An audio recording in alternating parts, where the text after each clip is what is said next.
ରାଧେ ରାଧେ।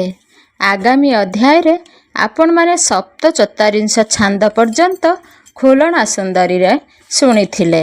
ଆଜି ଆମେ ପଢ଼ିବା ଅଷ୍ଟଚତ୍ୱାରିଂଶ ଛାନ୍ଦ।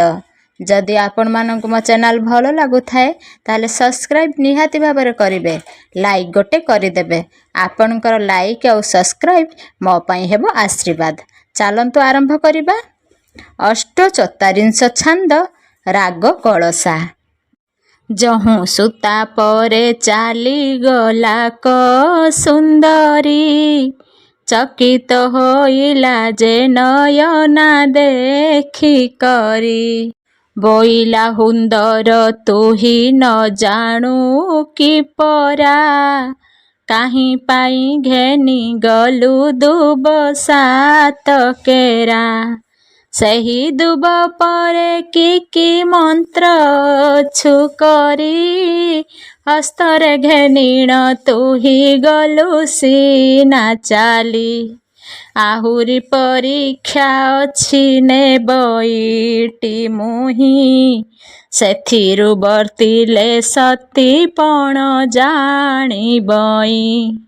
ସିନ୍ଦୁର ବନ୍ଧରେ ଯେବେ କରିବୁ ଗମନ, ତେବେ ଯାଇ ସମ୍ପ୍ରତେ ହୋଇବ ମୋର ମନ। ପାଦରେ ଯେବେ ସିନ୍ଦୁର ଲାଗିବ ତୋହର, ତେବେ ମୁଁ ଜାଣିବି ସତୀପଣ ନୁହେଁ ତୋର। ଏମନ୍ତ ପ୍ରକାରେ ସେ ଯେ ତାହାକୁ କହିଲା, ସତୁରି ମହଣ ଯେ ସିନ୍ଦୁର ଅଣାଇଲା। ଯତନରେ ସିନ୍ଦୁରକୁ ଦେଲା କ ବିଛାଇ, ବୋଇଲା ଏଥିରେ ବାଟ ଚାଲି ଯାଅ ତୁହି। ତାହା ଶୁଣି ଖୁଲଣା ଯେ ହରଷ ହୋଇଲା, ମଙ୍ଗଳା ନାମକୁ ଅନ୍ତର୍ଗତେ ସୁମରିଲା। କାତ୍ୟାୟନୀ ମାନେ ତାକୁ ବେଗେ ଟେକି ନେଲେ, ଦ୍ୱାଦଶ ଆଙ୍ଗୁଳ ପଥ ଛଡ଼ା ଚଳାଇଲେ। ସମସ୍ତଙ୍କୁ ଦିଶୁଅଛି ସିନ୍ଦୁରେ ଚାଲୁଛି, ମାୟା କରିଛନ୍ତି ଯହିଁ ଯେ ପର୍ବତ ବସି। ଏତେ ଛଡ଼ା ମଧ୍ୟରେ ଖୁଲଣା ପଥ ଚାଲେ, କାତ୍ୟାୟନୀ ମାନେ ସିନ୍ଦୁରକୁ ଛିଞ୍ଚାଡ଼ିଲେ। ଛିନ୍ନ ଛିନ୍ନ ହୋଇଣ ଯେ ପଡ଼ିଲା ସିନ୍ଦୁର, ଖୁଲଣା ଉଭା ହୋଇଲେ ସଭାର ମଧ୍ୟର। ବେନିପାଦ ଦେଖାଇଲା ସଭା ମଧ୍ୟେ ଯାଇ, ତିଳେ ମାତ୍ର ସିନ୍ଦୁର ପାଦରେ ଲାଗିନାହିଁ। ସଭାଜନେ ଦେଖି କରି ଆଶ୍ଚର୍ଯ୍ୟ ହୋଇଲେ, ଖୁଲଣାର ଦୋଷ ନାହିଁ ବୋଲିଣ ବୋଇଲେ। ନୟନା ବୋଇଲା ଲୋ ଶୁଣ ମୋର ବାଣୀ, ଆହୁରି ପରୀକ୍ଷା ତତେ କରିବି ମୁଁ ପୁଣି। ଖଣ୍ଡା ଦାଢ଼ ପରେ ଯେବେ ଚାଲିଯିବୁ ବାଟ, ତେବେ ତୋର ସତୀପଣ ଜାଣିବି ନିୟତ। ତାହା ଶୁଣି ଖୁଲଣା ଯେ ହରଷ ହୋଇଲା, ଚାଲିଯିବି ବୋଲି ମଙ୍ଗଳାଙ୍କୁ ସୁମରିଲା। ତତ୍କ୍ଷଣେ ଖଣ୍ଡା ଗୋଟି ବସାଇଲାଣି, ବୋଇଲା ଏଥିରେ ଚାଲି ଯାଅ ଲୋ ଭଉଣୀ। ଅଦୃଶ୍ୟରେ କାତ୍ୟାୟନୀ ସେହି ଖଣ୍ଡା ପର, ଖଣ୍ଡା ଦାଢ଼ ପରେ ଚାଲିଗଲା ସାତ ବାର। ଉପରେ ଆସୀନ ପାଦ ଦେଖାଇଲା ସେହି, ଦୁଇ ପାଦ ତାହାର ତ କିଛି ହୋଇନାହିଁ। ଦେଖିକରି ନୟନା ଯେ ହୋଇଲା ଚକିତ, ବୋଇଲା ସମସ୍ତେ ଶୁଣ ଦେଇ ଏକଚିତ୍ତ। ବହୁତ ସୁନ୍ଦର ଜାଣେ ଖୁଲଣା ସୁନ୍ଦର, ଏହା ଦେଖି ସମସ୍ତେ ହୋଇଲେ ଚମତ୍କାର। ନୟନା ବୋଲଇ ଏବେ ଶୁଣ ମୋର ବାଣୀ, ଆହୁରି ପରୀକ୍ଷା ମୁହିଁ କରିବଇ ପୁଣି। ଛୁଞ୍ଚି ମୁନ ପରେ ଯେବେ ଚାଲିଯିବୁ ବାଟ, ତେବେ ମୁଁ ଜାଣିବି ତୋର ସତୀପଣ ଶ୍ରେଷ୍ଠ। ଏମନ୍ତ ପ୍ରକାରେ ସେ ଯେ ତାହାକୁ ବୋଇଲା, ଅନେଶତ ଭାର ଯେ ଛୁଞ୍ଚି ଅଣାଇଲା। ବାଟି ଏକ ଆୟତନେ ପୋତିଲା କସବୁ, ବୋଇଲା ଏଥିରେ କେହ୍ନେ ପଥ ଚାଲିଯିବୁ। ଏହା ଶୁଣିଣ ଖୁଲଣା ମନରେ ବିମୁଖ, ଅନ୍ତର୍ଗତେ ବିଚାରେ ମଙ୍ଗଳା ମାତାରଖ। କାତ୍ୟାୟନୀ ତାହା ଶୁଣିଛନ୍ତି ବାସ କରି, ଉଚାଟ ସେ କରାଇଲେ ଖୁଲଣା ସୁନ୍ଦରୀ। ଛୁଞ୍ଚି ମୁନ ପରେ ସେ ଯେ ଚାଲିଗଲା ବାଟ, ଥରକୁ ସେ 7 ଥର ଦେଖିଣ ଉତ୍କଟ। ଉପରେ ଆସିଣ ପାଦ ଦେଖାଇଲା ବାଳି, 2 ଚରଣେ ତାହାର ଲାଗିଅଛି ଧୂଳି। ଦେଖିଣ ସଭାର ଲୋକ ହୋଇଲେ ଚକିତ, ବୋଇଲେ ଯେ ମହାସତୀ ଅଟଇ ଯୁକତ। ଶୁଣ ହେ ସୁଜନ ଜନ ଅପୂର୍ବ କାହାଣୀ, ଏଥୁ ଅନନ୍ତରେ ସେ ନୟନା ପାଟରାଣୀ। ବୋଇଲା ଖୁଲଣା ଶୁଣ ମୋହର ଉତ୍ତର, ଏତେ ଏତେ ପରୀକ୍ଷା ତୁ ଦେଲୁ ନିରନ୍ତର। ଆହୁରି ଏକ ପରୀକ୍ଷା ଦେବୁ ଯେବେ ମତେ, ତେବେ ସତୀପଣରେ ମୁଁ ଜାଣିବଇ ତତେ। ଖୁଲଣା ବୋଲଇ କିସ କହୁଅଛୁ ତୁହି, ଏତେ କଥାରେ ତ ମନେ ଦୟା ହେଲା ନାହିଁ। ନୟନା ବୋଇଲା ଚାହିଁ ଖୁଲଣା ଅଗ୍ରତ, ଲୁହା ଚାଉଳରେ ମତେ ବାନ୍ଧି ଦେବୁ ଭାତ। ଯାହାକୁ ମଙ୍ଗଳା ମାତ ଦେହୁଛନ୍ତି ବୁଦ୍ଧି, ସେ କି ନ କରି ପାରିବ ସିଧି କୁସିଧି। ବୋଇଲା ଭଉଣୀ ତୁ ଚାଉଳ ଆଣ ଯାଇ, ଏହି କ୍ଷଣି ତତେ ଭାତ ରାନ୍ଧି ଦେବି ମୁହିଁ। ତୁ ଯାହା କହିଲୁ ଏହି କଥା ନୁହେଁ ସତ୍ୟ, ଅସିଧି କଥା ଅଟଇ ପଚାର ଜଗତ। ଯେତେ ଯେତେ ଦଣ୍ଡ ମତେ ଦେଲୁଣି ଗୋ ତୁହି, ପାଷାଣ ପରାଏ ସବୁ ସହୁଅଛି ମୁହିଁ। ତୁ ବଡ଼ ଭଉଣୀ ଅଟୁ ମାତାର ସମାନ, ତେଣୁ ସିନା କରୁଛି ମୁଁ ତୋହର ବଚନ। ନ କଲେ ଅବା ତୁମର କି କରି ପାରନ୍ତୁ, ନ ଜାଣିଲା ପଣେ ବିଷ ଦେଇଣ ମାରନ୍ତୁ।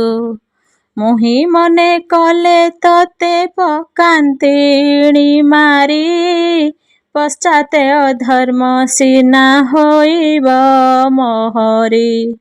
ତୁ ପଛକେ ଦଣ୍ଡ ଦିଅ ସହୁଅଛି ମୁହିଁ, ତୋର ବଡ଼ ଲୋକପଣ ସର୍ବଦା ଯେ ରହି। ଶୁଣି କରି ନୟନା ଯେ କୋପଭର ହେଲା, ଖଡ଼ଗରେ ତୋର ଶିର ହାଣିବି ବୋଇଲା। ବୋଇଲା ଲୋ କେତେ ଟାଣ କରୁଛୁ ମୋ ଆଗେ, ଲୁହା ଚାଉଳରେ ଭାତ ରାନ୍ଧି ଦିଅ ବେଗେ। ଏମନ୍ତ କହିଣ ଲୁହା ଚାଉଳ ଆଣିଲା, ଖୁଲଣା ଛାମୁରେ ବେଗେ ସମର୍ପଣ ଦେଲା। ଶୁକ୍ଳ ବସ୍ତ୍ର ପିନ୍ଧିଣ ଯେ ଅନ୍ନକୁ ରାନ୍ଧିଲା, ମଙ୍ଗଳା ପ୍ରସାଦେ ଅନ୍ନ ତତ୍କ୍ଷଣେ ହେଲା। ଦେଖିଣ ସକଳ ଜନେ ତରସ୍ତ ହୋଇଲେ, ଏକି ବିପରୀତ ବୋଲି ମନେ ବିଚାରିଲେ। ନୟନା ବୋଇଲା ଚାହିଁ ଖୁଲଣା ଅଗ୍ରତ, ଲୁହା ଚାଉଳରେ ମୋତେ ରାନ୍ଧି ଦେଲୁ ଭାତ। ତେନ୍ତୁଳି ପତ୍ରରେ ଯେବେ ପରସିଣ ଦେବୁ, ତେବେ ଯାଇ ସତୀ ପଣେ ଧ୍ୱଜା ଉଡ଼ାଇବୁ। ତତ୍କ୍ଷଣ ସେ ତେନ୍ତୁଳି ପତ୍ର ଅଣାଇଲା, ସମସ୍ତ ଜନଙ୍କୁ ଏକ ସ୍ଥାନେ ବସାଇଲା। ବୋଇଲା ଯେ ଖୁଲଣା ତେନ୍ତୁଳି ପତ୍ର ନେଇ, ସମସ୍ତଙ୍କୁ ଗୋଟିଏ ଗୋଟିଏ ପତ୍ର ଦେଇ। ଅନ୍ନ ତରକାରୀ ପରସିଲା ଚାନ୍ଦ ମୁହିଁ, ଭାତକୁ ରଖି ପତର ଅଧିକ ବଳଇ। ସମତେ ବୋଇଲେ ନିଶ୍ଚୟ ଅଟେ ହୁସତୀ, ଅନ୍ନ ଆଦି ଭୁଞ୍ଜି କରି ହୋଇଲେ ତୃପତି। ନହିଲେ ଏତେ ଧୈର୍ଯ୍ୟ କାହାର ହୁଅନ୍ତା, କେଅବା ତେନ୍ତୁଳି ପତ୍ରେ ଅନ୍ନ ପରସନ୍ତା। ଆଉ ଦଣ୍ଡ ନଦିଅ ଖୁଲଣା ସୁନ୍ଦରୀକୁ, ଶୁଣି ନୟନା ବଲଇ ଉତ୍ତର ତାହାକୁ। ପ୍ରଭାତୁ ଉଠି ହୁନ୍ଦର କରିଛି ବହୁତ, ଏ ଘେନି ସତୀ ବୋଲାଉଛି ଏ ଜଗତ। ପରପୁରୁଷକୁ ଆଣି ଘରେ ରଖିଥିଲା, ମୋର ଯିବା ଶୁଣି କରି ଘଉଡ଼ାଇ ଦେଲା। ତାହାକୁ ଧରିଣ ମୁହିଁ ହାଣି ପକାଇବି, ଆହୁରି ପରୀକ୍ଷା ମୁହିଁ କାଲି କିଛି ନେବି। ଯଉଶାଳ ଘରେ ତାକୁ ରଖିବି ଯତନେ, ତହିଁରୁ ବଞ୍ଚିବ ଏ ଯେ କେବଳ ବିଧାନେ।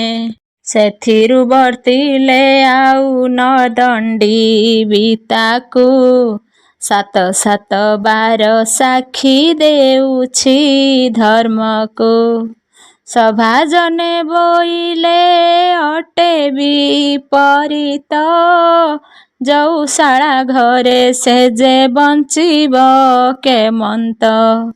ଅଗ୍ନିର ଭିତରେ ଆଉ କି ହୁନ୍ଦର ଅଛି, ସୁର ନର ତହିଁରୁ ଯେ କେ ବର୍ତ୍ତି ପାରିଛି।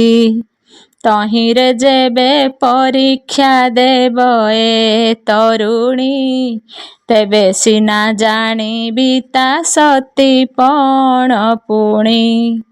ନୟନା ମୁଖରୁ ଏହା ଖୁଲଣା ଶୁଣିଲା, ମଙ୍ଗଳା ନାମ ସୁମରି ନିମଗ୍ନ ରହିଲା। ଏଣେ ଖୁଲଣା ଅଙ୍ଗରୁ କାତ୍ୟାୟନୀ ଗଲେ, ମଙ୍ଗଳା ନିକଟେ ଯାଇ ପ୍ରବେଶ ହୋଇଲେ। ଭୋ ମାତା ତୁ ଶୁଣ ବାରେ ଆମ୍ଭର ସନ୍ଦେଶ, ଚଷୁ ଫାଳ କରେ ନଦୀ ପାର କଲୁ କିସ। ସାତଖିଅ ସୂତାରେ ସେ ଚଲାଇଲା ବାଟ, ବିପରୀତ କଥା ଏ ଯେ ଶୁଣସି ଗୋମାତ। ଲୁହା ଚାଉଳରେ ଭାତ ରନ୍ଧାଇଲା ପୁଣି ତେନ୍ତୁଳି ପତରେ ପରସିଲା ତରୁଣୀ। ଖଣ୍ଡା ଗୋଟିଏ ଆଣିଦେଲା ନିକଟ ପୁଣି ଛୁଞ୍ଚି ମୁନେ ତାକୁ ଚଳାଇଲା ବାଟ।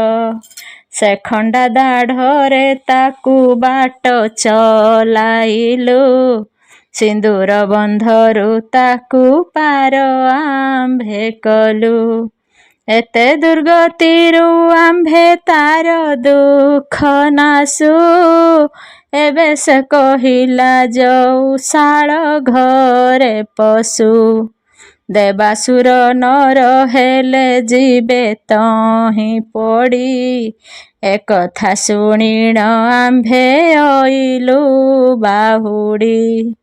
କଲା କର୍ମ ସିନା କଲୁ ଆମ୍ଭେ ତ ଆଜ୍ଞାରେ ଅସିଦ୍ଧ କଥା କରିବୁ କେମନ୍ତ ପ୍ରକାରେ।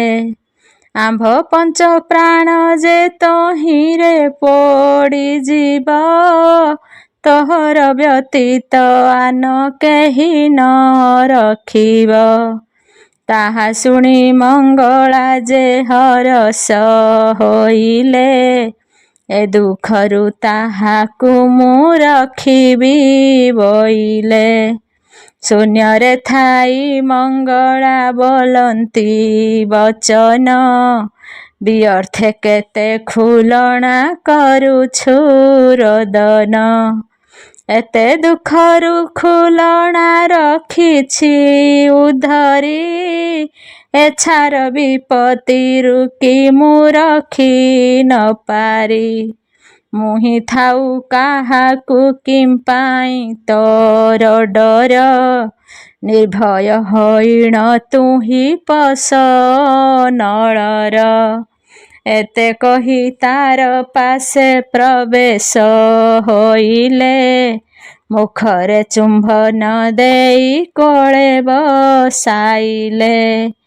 ପତି ପୁତ୍ର ଆସିବେ ତୋହର ପରଦିନ ନୟନା ସୁନ୍ଦରୀ ଦୁଃଖ ଦେଖିବେ ବହନ। ଗଣ୍ଡୁକୀ ନଦୀରୁ ତୁ ସ୍ନାନ କର ଯାଇ ତୋହ ସଙ୍ଗରେ ରହିଲି ମୁଁ ଅଦୃଶ୍ୟ ହୋଇ। ଆଜ୍ଞା ଶୁଣି ଖୁଲଣା ଯେ ବୋଇଲା ଉତ୍ତର ସ୍ନାନ କରିବି ମୁହିଁ ଗଣ୍ଡୁକୀ ନଦୀର। ତତ୍କ୍ଷଣ ବାହାର ହୋଇଣ ତହୁଁ ଗଲା ଗଣ୍ଡୁକୀ ନଦୀରେ ଯାଇ ପ୍ରବେଶ ହୋଇଲା। ମଙ୍ଗଳା ମାତାଙ୍କୁ ତହିଁ ଟେକି ଦେଲା ଜଳ ଧର୍ମ ନିରଞ୍ଜନ ମାତା ପିତା ମହିପାଳ। ସାହା ହୋଇଥାଅ ମତେ ଦଶ ଦିଗପାଳ ଦୋଷ ଥିଲେ ଜାଳି ଦେବ ମତେ ଅନଳ। ସାକ୍ଷୀ ହୋଇଥାଅ ଜଗତର ନର ନାରୀ ଅନଳେ ପଶିଲି ମୁହିଁ ବୋଲ ହରି ହରି। ହୁଳହୁଳି ଦିଅ ମାତ ସୀମନ୍ତୀ ନିଗଣ ଦୋଷ ଥିଲେ ଅନଳରେ ହୋଇବି ଦହନ। ଅଦୋଷରେ ଯେତେ ଦଣ୍ଡ ଦେଲାଣି ସେ ଦେଉ ପତିକି ସେହୁ ଦେଖନ୍ତେ ତାର ପ୍ରାଣ ଯାଉ। ସୁଖ ଭୋଗ ମାନ ମର୍ତ୍ତେ ନ ପାଇବ କରି ଆଉ କିସ ଶାପ ଦେବି ଭଉଣୀ ମୋହରି। ଏମନ୍ତ ପ୍ରକାରେ କହି ଖୁଲଣା ସୁନ୍ଦର ଯାଇ କରି ପଶିଲା ସେ ଯୋଉ ଶାଳ ଘର। ସାତ ବଖରା ଘରରେ ଯୋଉ ଅଛି ପୁରୀ ତହିଁ ଭିତରେ ପଶିଲା ଖୁଲଣା ସୁନ୍ଦରୀ। ସଭାଜନ ମାନେ ଦେଖି କାତର ହୋଇଲେ ନିଶ୍ଚୟ ଖୁଲଣା ଏବେ ମରିବ ବୋଇଲେ। ନୟନା ସୁନ୍ଦରୀ ଦେଖି ହୋଇଲା ହରସ, ଆପଣେ ନେଇଣ ଅଗ୍ନି ଜାଳିଚ ଉପାସ। ପ୍ରଜ୍ୱଳିତ ହୋଇ ଯେ ଉଠିଲା ହୁତାସନ, ଦେଖି କରି ସର୍ବଜନ ପଳାଇଲେ ପୁଣ। ଦୁଇ କୋଶ ଛଡ଼ା ଚଉପାଶେ ଦେଖୁଛନ୍ତି, କେହୁ ରୋଦନ କରେ ଚାହିଁଣ ଧରିତ୍ରୀ। ପଣତ ଘୋଡ଼ାଇ ଯାକୁ ରଖିଛନ୍ତି ମାଏ, ନୟନା ସୁନ୍ଦରୀ କିସ କରିବାକୁ ଯାଏ। ଏଥୁ ଅନନ୍ତରେ ସୁଜ୍ଞଜନ ମାନେ ଶୁଣ, ସୋମନାଥ ଡଗରେ ଯେ ଯାଇଥିଲା ପୁଣ। ଦେଢ଼ ଦିନେ ବୋଇତକୁ ବେତାଳ ଯେ ନେଲେ, ଧନେଶ୍ୱର ରାଜା ପାଶେ ପ୍ରବେଶ ହୋଇଲେ। 3 ମାସ 3 ଦିନ ବାଟ 3 ଓଳି, ଏମନ୍ତ ମାୟା କଲେ ସେ ସିନ୍ଧୁର ଦୁଲାଳି। ସୋମନାଥ ବୋଲଇ ଶ୍ରୀଧର ମୁଖ ଚାହିଁ, ତୁମ୍ଭ ମାତାଙ୍କ ଆନନ୍ଦ କି କହିବି ମୁହିଁ।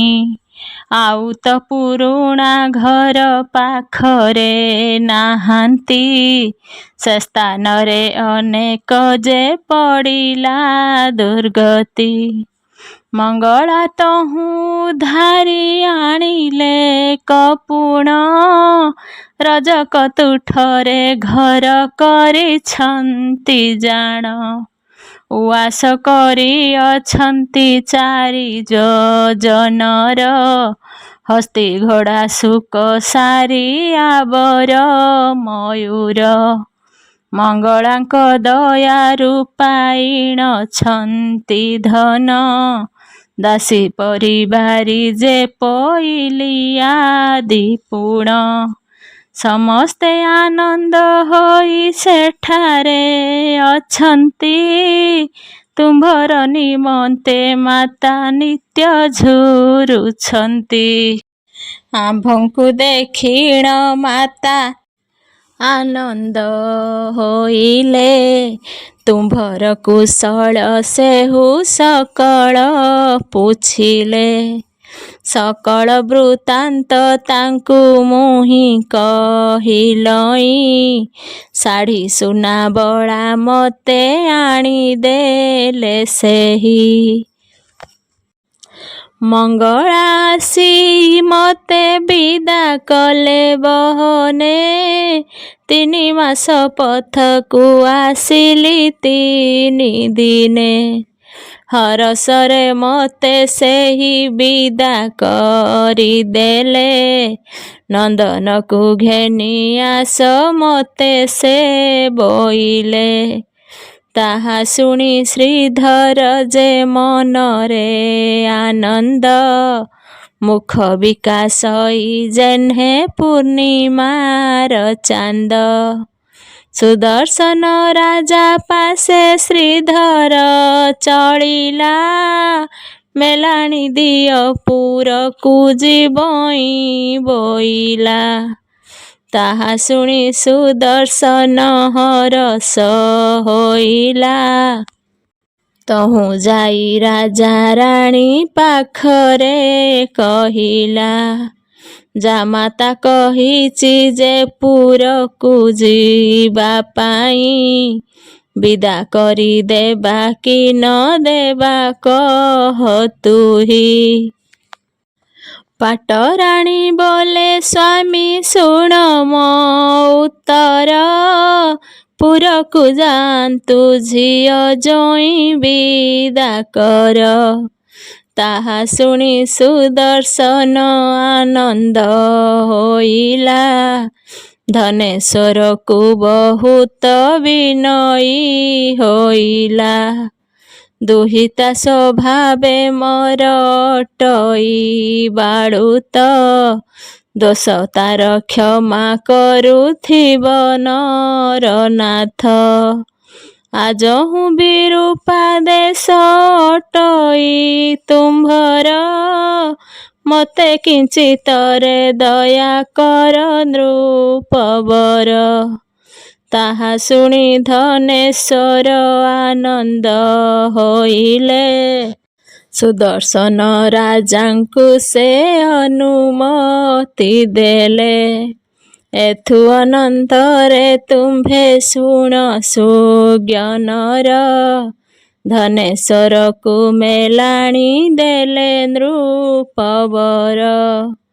ଶ୍ରୀଧର କୁମର ତାକୁ ଦେଲେ ମେଲାଣି, ବିଦା କଲେ ବେଗେ ସୁଦର୍ଶନ ନୃପମଣି।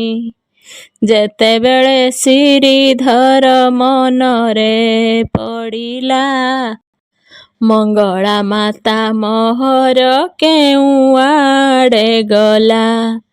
4 ମାସ ହେଲା ଛାଡ଼ିଗଲେ ଯେ କେଣିକି, ମତେ କିଏ ବୁଦ୍ଧି କହିଦେବ ଯେ ଏଣିକି। ଏମନ୍ତ ପ୍ରକାରେ ସେ ଯେ ରୋଦନ କରଇ, ମଙ୍ଗଳା ଜାଣିଲେ ଯେ ଖୁଲଣା ପାଶେ ରହି। ଚଉଶାଳ ଘରେ ଥାଇ ଖୁଲଣା ସଙ୍ଗର, ମାୟା ବେଶେ ପ୍ରବେଶ ହୋଇଲେ ତତ୍ପର। ବୋଇଲେ କିମ୍ପାଇଁ ଚିନ୍ତା କଲୁ ରେ କୁମର, ଘରକୁ ଘରଣୀ ତୋର ହେଲା ରେ ଶ୍ରୀଧର। ସେଦିନୁ ବାଳକ ମତେ ମନେ ପାଶରିଲୁ, ବୋଇଲେ କୁମର କିମ୍ପା ଚିନ୍ତା ତୁ ହି କଲୁ। ଏମନ୍ତ ପ୍ରକାରେ ତାକୁ ମଙ୍ଗଳା ବୋଇଲେ, କୋଳରେ ବସାଇ ତାର ମୁଖେ ଶୁମ୍ଭ ଦେଲେ। ଏଥୁ ଅନନ୍ତରେ ଶୁଣ ଆହେ ସୁଜ୍ଞଜନ, ଯେ ଯାହାକୁ ମେଲାଣି ଦେଲାକ ସୁଦର୍ଶନ। ରାଜାର ଦୁହିତା ପିତା ଠାରୁ ବିଦା ହେଲା, ଅନେକ ପ୍ରକାରେ ଦାନ ଯୌତୁକ ନେଲା। ଦୁହିତା ଚଳିଲା ପୁଣି ରାଣୀ ହଂସପୁର, ଯେ ଯାହାକୁ ମେଲାଣି ମାଗିଲାକ ସେଠାର। 48 ଛାନ୍ଦମ ସମ୍ପୂର୍ଣ୍ଣ ହୋଇଲା, ଧୀବର ଭିକାରୀ ଏହି ରସରେ କହିଲା। 49 ଛାନ୍ଦ। ରାଗ ରାମକେରି। ରାଜାର ଦୁହିତା ଯାଇଣ ରାଣୀ ପାଶେ ମିଳିଲା, ଗର୍ଭଧାରୀ ମାତା ମହର ବିଦା କର ବୋଇଲା। 10 ମାସ ଧରି ଉଦରେ କେତେ କଷ୍ଟ ସହିଲୁ, ଏବେ ମାତା ମତେ ନେଇଣ ପର ଆୟତେ ଦେଲୁ। ଉଦର ଆଉଁସି ମହର କେହୁ ଭୋଜନ ଦେବ, କୌତୁକେ ନାମ ଧରିଣ ମତେ କିଏ ଡାକିବ। ମୁଁ କାହାକୁ ମାତା ଡାକିବି କହ ବୁଦ୍ଧି ଏଣିକି, ତୁମ୍ଭେ ତ ନିଶ୍ଚିନ୍ତେ ରହିବ ମତେ ଦେଇ ତେଣିକି। ସୁତାବାଣୀ ଶୁଣି ଜନନୀ ଦୁଃଖେ ରୋଦନ କଲା, ଦୁହିତାକୁ କୋଳେ ବସାଇ ଶାନ୍ତ କରି କହିଲା। ଜଗତର ଏହି ବ୍ୟବହାର ଆୟ ବ୍ୟୟ ହେଉଛି, କେ କାହାର ଅଟେ ବନିତା ମିଛ ମାୟା ଲାଗିଛି। କାହା କପାଳେ କିସ ଅଛି ତାହା ଜାଣିଛି କେହୁ, ମୁଁ ହିଁ ତତେ ଜନ୍ମ କରିଛି କର୍ମ ନ ଜାଣେ ଆଉ। କପାଳେ ତୋର ଯାହା ଥିବ ତାହା ଭୋଗ କରିବୁ, ଶାଶୁ ଶ୍ୱଶୁରଙ୍କ ସେବାରେ ମନ ରଖିଣ ଥିବୁ। ଜନନୀ ଏମନ୍ତେ କହନ୍ତେ ସୁତା ତୋଷ ହୋଇଲା, ମେଲାଣି ମାଗିଣ ତୁରିତେ ମାଉସୀ ପାଶେ ଗଲା। ବୋଇଲା ମାଉସୀ ମହରେ ପର କରିବୁ ନାହିଁ, ଦେଲି 7ବାର ନିୟମ ତୋର ଝିଆରୀ ମୁହିଁ। ମାତା ଯେବେ ଚିନ୍ତା କରିବ ପ୍ରବୋଧିଣ କହିବୁ, ରାଗ ଅହଙ୍କାର ତାଠାରେ କେବେ ନ କରିବୁ, ନ ବୋଲିବୁ ଏସ ପତଣି ଅଟେ ମୋହର ପୁଣି, ପଞ୍ଚମନରେ ମାନିଥିବୁ ଏହି ବଡ଼ ଭଉଣୀ। ବହୁତ ପ୍ରବୋଧ କରିନ ସେ ଯେ ତାକୁ କହିଲା, ଚିତ୍ରରେଖା ନାମ ତାହାର ଶୁଣି ତୋଷ ହୋଇଲା। ବୋଇଲା ଶୁଣଲ ସୁନ୍ଦରୀ ଚିନ୍ତା ନ କର ମନ, ମହାସୁଖ ଭୋଗ କରିବୁ ପତିର ଯେ ସଦନ। ସଦାକାଳେ ତତେ ରଖନ୍ତୁ ମର୍ତ୍ତ୍ୟ ସାରଙ୍ଗ ବାହୁ, ସୁବର୍ଣ୍ଣ ଚୂଡ଼ିତ ହସ୍ତରେ ନିତ୍ୟ ବିରାଜି ଥାଉ।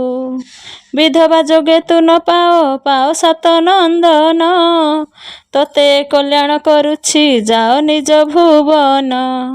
ସେଠା ବରୁ ବାଳି ଚଳିଲା ଭ୍ରାତାଙ୍କର ପାଶକୁ, ସେ ସପ୍ତ ଭାଇଙ୍କୁ ଦେଖିଣ ବିଦାରି ହୁଏ ବୁକୁ।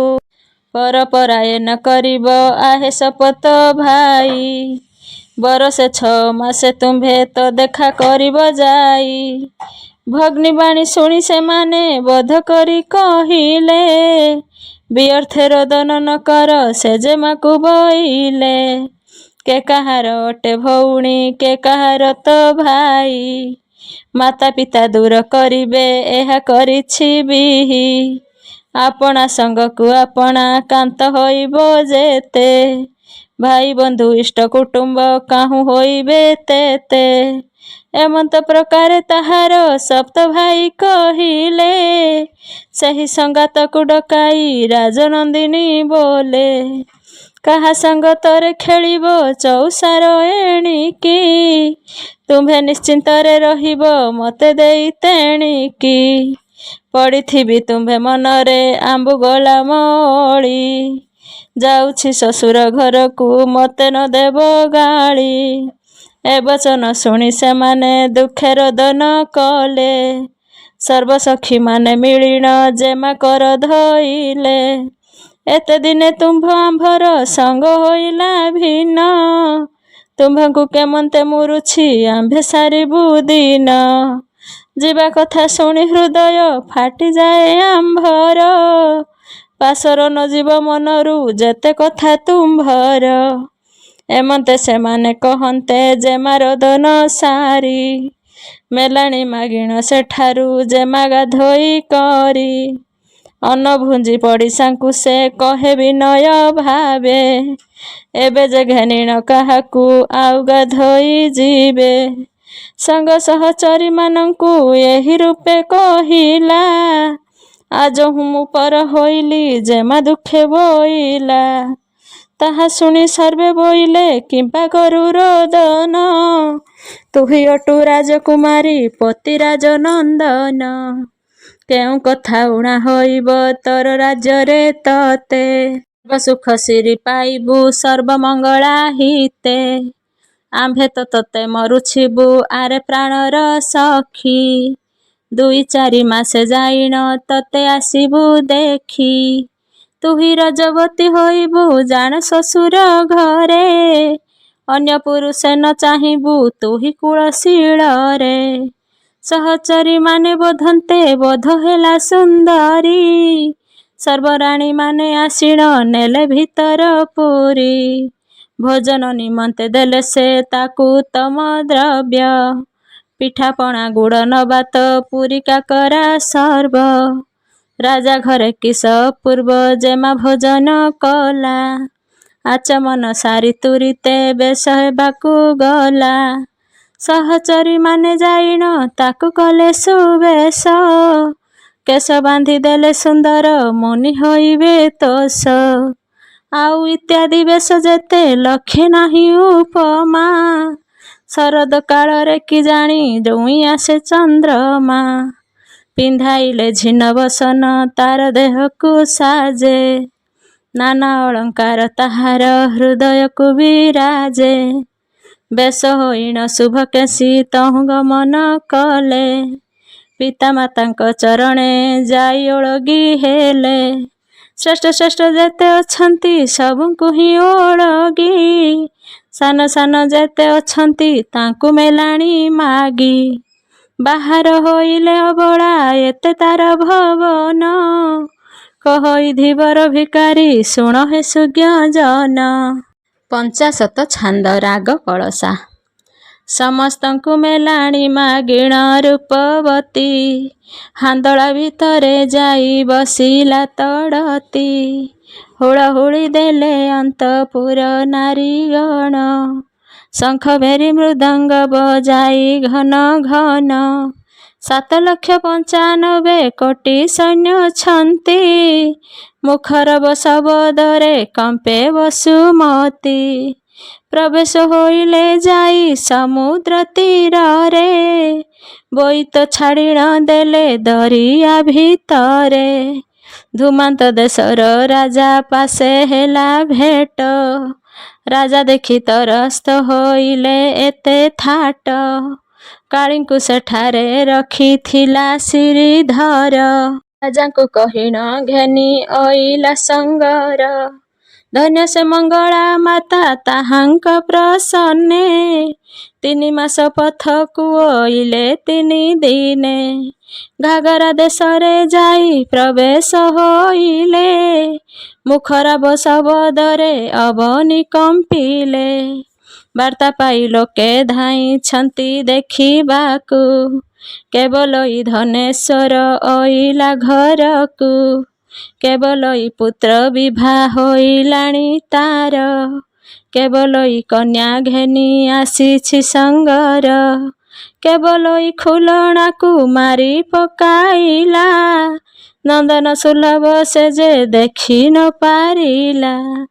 କେବଳ ଇ ନୟନାକୁ ପଡ଼ିଲା ବିପତ୍ତି, ନିଶ୍ଚେ ତାର ପ୍ରାଣ ସେ ଘେନିବ ନରପତି। ଏମନ୍ତ ପ୍ରକାରେ ଲୋକେ କରନ୍ତି ବିଚାର, ଚାଲିଛନ୍ତି ଗ୍ରାମ ଲୋକେ ହୋଇ ତତ୍ପର। ଖୁଲଣାକୁ ଯେତେ ଜନ ଆସିଥିଲେ ଦେଖି, ସେମାନେ ଦେଖିବା ପାଇଁ ଧାଇଣ ଅଇଲେ। ନୟନା ସୁନ୍ଦରୀ ଶୁଣି ମହାଖରତର, ଶ୍ରମ ଝାଳ ବହିଗଲା ସର୍ବାଙ୍ଗରୁ ତାର। ଅର୍ଘ୍ୟ ଥାଳି ତ୍ୱରିତରେ ଯାଇ ଭିଆଇଲା, ସଙ୍ଗାତ ଡକାଇ ଆଣି ଆନନ୍ଦ ହୋଇଲା। ବୋଇଲା ଲୋ ମୋର ସଙ୍ଗେ ଆସ ବେଶ ହୋଇ, ବନ୍ଦାପନା କରି ବେଗେ କନ୍ୟା ଆଣିବଇ। ଏଥୁ ଅନନ୍ତରେ ସୈନ୍ୟ ଅଇଲେ କମାଡ଼ି, ଘନ ଘନ ହୋଇଣ ଶୁଭିଲା ତୁଣ୍ଡରଡ଼ି। ମହା ଉତ୍ସବ ଲାଗିଛି ଘାଗରା ଦେଶରେ, ସେ କାଳର କଥା ଏବେ କହିବ ପାରେ। ନୟନା ସୁନ୍ଦରୀ ଅର୍ଘ୍ୟ ଥାଳି ଘେନି କରି, ଧନେଶ୍ୱରଙ୍କୁ ଦେଖାଇ ନେଲା ନିଜ ପୁରୀ। ଆବର ରାଣୀମାନଙ୍କୁ ଘେନି ସଙ୍ଗତରେ, ଅର୍ଘ୍ୟ ଥାଳି ଘେନି ଗଲେ ସମୁଦ୍ର ତଟର। ହୁଳହୁଳି ଦେଇ ଲୋକେ କନ୍ୟାକୁ ଆଣିଲେ, ସେ କାଳ କଥାକୁ ଅବା କେ କହିବ ଭଲେ। ଏଥୁ ଅନନ୍ତରେ ଯେ ପ୍ରହରେ ବେଳ ଗଲା, ମାତାଙ୍କୁ ନ ଦେଖି ଶ୍ରୀଧର ପଚାରିଲା। କହଲ ମାଉସୀ ମୋର ମାତା ଗଲା କାହିଁ, ଅବନ୍ତୀ ଘାଗରା ଦେଶେ ନ ଦେଖିଲି ମୁହିଁ। ଏହା ଶୁଣି ଧନେଶ୍ୱର ତାହାକୁ ପଚାରେ, ଖୁଲଣା ସୁନ୍ଦରୀ କାହିଁ କହ ମୋ ଆଗରେ। ପ୍ରହରେ ଯେ ହେଲା ମୁହିଁ ଏଠାକୁ ଅଇଲି, ସବୁ ରାଣୀମାନେ ଛନ୍ତି ତାକୁ ନ ଦେଖିଲି। ନୟନା ବୋଲେ ଭୋ ଦେବ ଶୁଣ ମୋ ବଚନ, ପ୍ରାଣ ହାରିଲାଣି ସେ ଆଜକୁ 5 ଦିନ। ଶ୍ରୀଧର ପିତା ପୁତ୍ର ଭୂମିରେ ପଡ଼ିଲେ, କି ଜାଣି ତାଙ୍କର ପିଣ୍ଡୁ ପ୍ରାଣ ଛାଡ଼ିଗଲେ। ଚେତନା ପାଇଲେ ପିତା ପୁତ୍ର ଘଡ଼ିକରେ, କହ ମତେ ସେ କେମନ୍ତେ ଗଲା ମୃତ୍ୟୁପୁରେ। ତାହା ଶୁଣିଣ ବୋଲେ ସେ ନୟନା ସୁନ୍ଦର, ଭୋ ଦେବ ଲଜ୍ଜା କଥା ନୁହେଁ କହିବାର। ଧନେଶ୍ୱର ବୋଲେ କହ ଶୁଣେ ମୁହିଁ ଥରେ, ତୋହ ମୁଖୁ ଶୁଣି ଯେ ସନ୍ଦେହ ଯାଇ ଦୂରେ। ନୟନା ବୋଲେ ଭୋ ଦେବ ହୁଅ ସାବଧାନ, ଫିଟାଇ କହୁଛି ମୁହିଁ ସ୍ୱରୂପ ବଚନ। ଖୁଲଣା ସୁନ୍ଦରୀ ତୁମ୍ଭ ସୌଭାଗୀ ରାଣୀ। ଦେଖିଲା ମାତ୍ରକେ ଆମ୍ଭେ ଡରୁ ଥାଉ ପୁଣି। ଡରେ ଥରି ହରି ତାଙ୍କୁ ବଚନ ନ କହୁ। ଯେ ଯାହା ମାଗଇ ତାହା ପାଶେ ଦେଇଥାଉ। ସେବାରେ ଖଟିଣ ଥାଉ ତାକୁ ସର୍ବଦିନେ। ଆଜ୍ଞାକୁ ଅବଜ୍ଞା ନ କରନ୍ତି ରାଣୀମାନେ। ଏତେ ସେବା କରି ସୁଖେ ରହିଛୁ ଧରିତ୍ରୀ।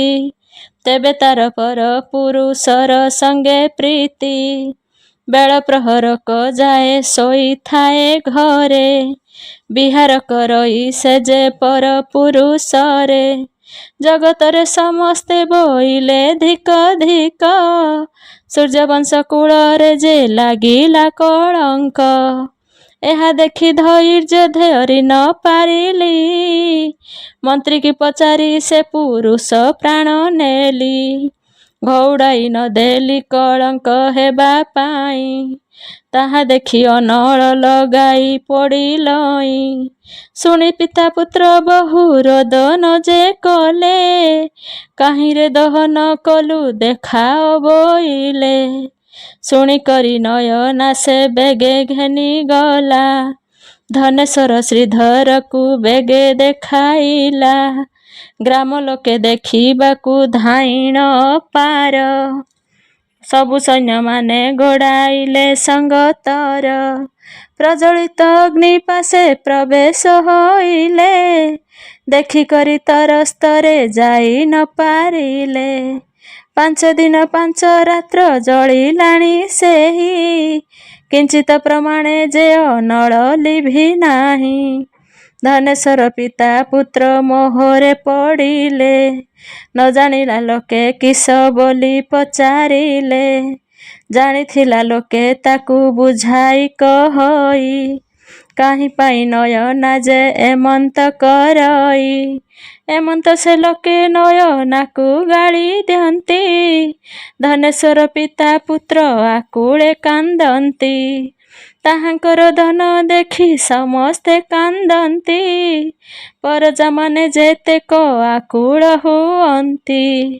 ଘାଗରା ଦାଣ୍ଡରେ ବହୁ ହୁରି ପରି ଅଛି।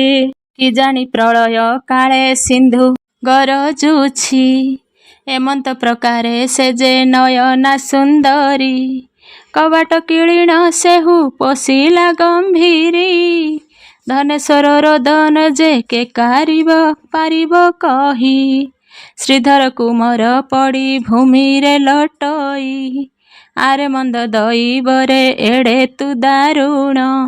ସୁଖ କାଳେ ଦୁଃଖ ତୁହି ବିହିଲୁ କି ପୁଣ। କେତେ କେତେ ଦୁଃଖରୁ ମଙ୍ଗଳା କଲେ ତ୍ରାହି। ଏବେ ସୁଖ କାଳରେ ଯେ ଛାଡ଼ିଗଲେ କାହିଁ। ଏମନ୍ତ ପ୍ରକାରେ ଶୋକ କରନ୍ତି ଶ୍ରୀଧର। ଅଗ୍ନିକି ଲିଭାଇ ଦେଲେ ମଙ୍ଗଳା ସେଠାର।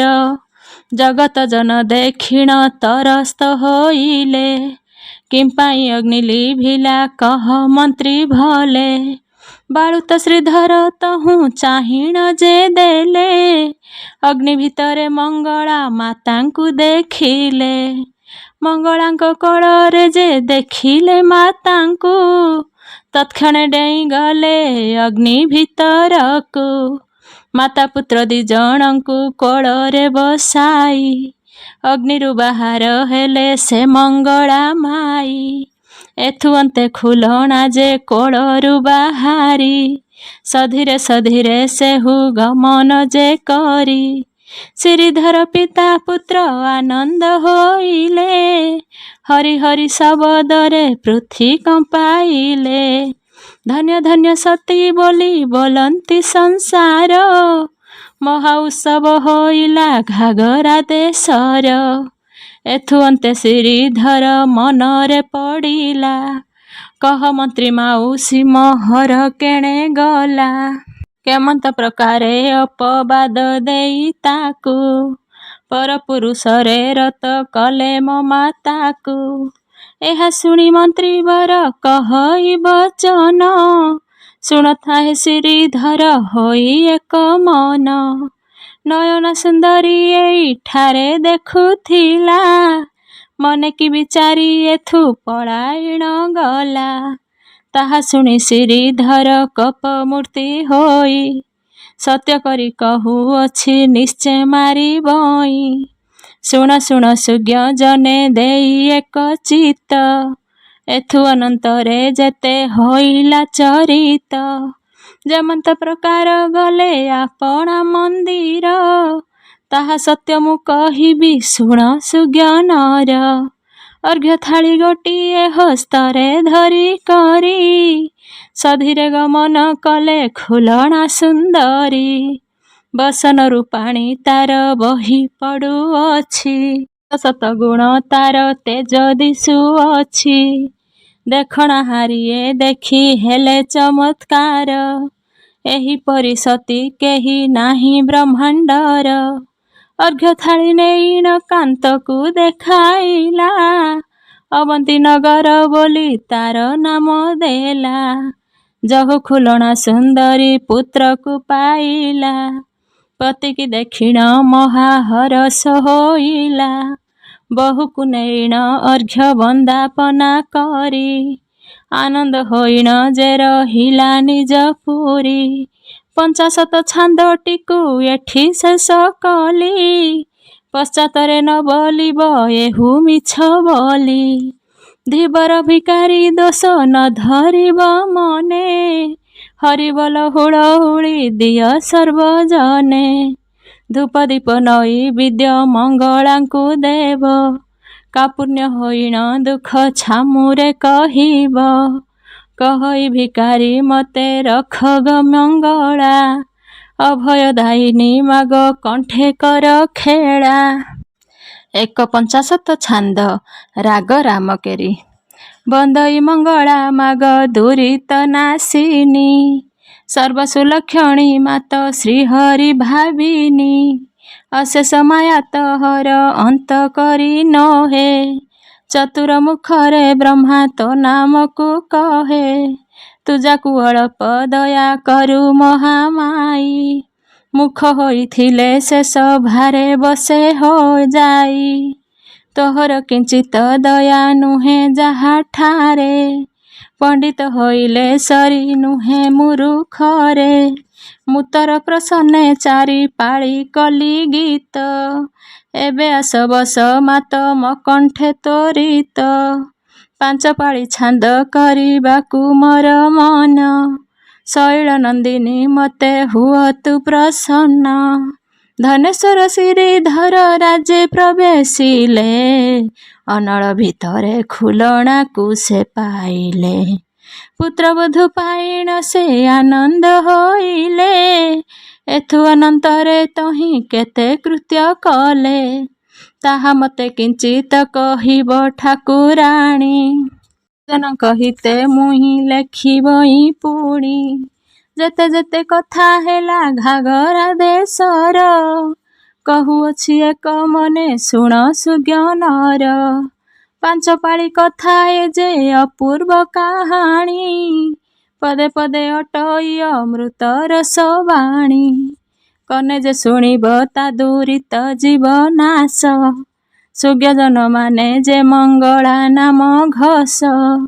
ଦୁର୍ଗତି ନାଶିନୀ ଦୁଃଖ ନାଶି ବେଟି ସେହି, ବନ୍ଧନରେ ଥିଲେ ଯେ ବନ୍ଧନ ଫିଟି ଯାଇ। କହଇ ଦିନ ଭିକାରୀ ରଖ ମଙ୍ଗଳା, ନ ଆସିଲା ପଦ ମତେ କହିଦିଅ ବଳା।